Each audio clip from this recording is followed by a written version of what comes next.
এখন আমি সালোয়ারটা পার্ট বাই পার্ট সেলাই করে দেখাবো। এখানে আসলে মুখে বুঝিয়ে বলার কিছু নেই, আপনারা একটু ভিডিওটা ভালো করে দেখে নিবেন আমি কিভাবে সেলাই দিচ্ছি। তবে একটা গুরুত্বপূর্ণ বিষয় সেটা বলি, অবশ্যই এর আগেও আমি বলে দিয়েছি, তো আজ আবারও বলে দিচ্ছি, কাপড়ের ভাঁজের শুরুর দিকে যে 1/2 ইঞ্চি বরাবর একটা দাগ দিয়ে নিয়েছিলাম, এই দাগ রেখে যদি আপনারা সালোয়ার কাটিং করেন তাহলে সালোয়ারের শেপ অনেক বেশি সুন্দর হবে। পরার পর কোথাও কুচকে থাকবে না, একদম স্ট্রেট থাকবে। আচ্ছা, যেহেতু আমি সালোয়ারের লং 37 ইঞ্চি রেখেছিলাম আর এর থেকে শর্ট আমি করব না, এই জন্য 2 ইঞ্চি বরাবর একটা এক্সট্রা কাপড় নিয়ে আমি জয়েন্ট করে ভাঁজ করে নিয়েছি, যেন শর্ট হয়ে না যায় আর দেখতেও সুন্দর লাগে। কাপড়ের ভাঁজটা আমি উল্টা দিকে রেখেছি। এখন জয়েন্টের মুখ বরাবর একটা চাপ সেলাই দিয়ে নিচ্ছি। এখন মুখের মাপ 8 ইঞ্চি রেখে সালোয়ারের আরেকটা পাশ সেলাই করে নিব।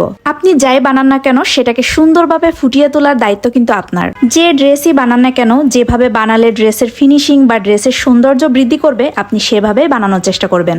এভাবে বানাতে বানাতে একটা সময় পর আপনাকে কোনো কিছুই আর চিন্তা করে বানাতে হবে না। এখানে আমি সালোয়ারের 2টা পাই সেম ভাবে সেলাই করে নিয়েছি। এখন আমি বাকি জয়েন্ট গুলো দিয়ে নিব। এই ভিডিওটা আপনাদের কতটা উপকারে আসবে আমি জানি না। যদি আপনাদের মনে হয় যে এই ভিডিওটা আপনাদের উপকারে আসছে তাহলে আপনাদের প্রোফাইলে শেয়ার করে রেখে দিতে পারেন। আর এই ভিডিওর পরবর্তী পার্টও আমি স্টেপ বাই স্টেপ বুঝিয়ে বলে দিব, তো সেটা দেখতে হলে অবশ্যই আমার এই পেজটাকে ফলো দিয়ে পাশে থাকতে হবে। কথা বলতে বলতে সালোয়ারের জয়েন্ট গুলো দেওয়া শেষ। এখন রাবার লাগালেই সালোয়ারটা কমপ্লিট হয়ে যাবে। সালোয়ারে রাবার লাগানোর সহজ নিয়ম এবং এই ড্রেসটা আমি কিভাবে ডিজাইন করেছি সেটা নেক্সট ভিডিওতে আমি দেখিয়ে দিব। তো দেখা হবে নেক্সট ভিডিওতে। ততক্ষণ পর্যন্ত সবাই ভালো থাকবেন, সুস্থ থাকবেন। আল্লাহ হাফেজ, আসসালামু আলাইকুম।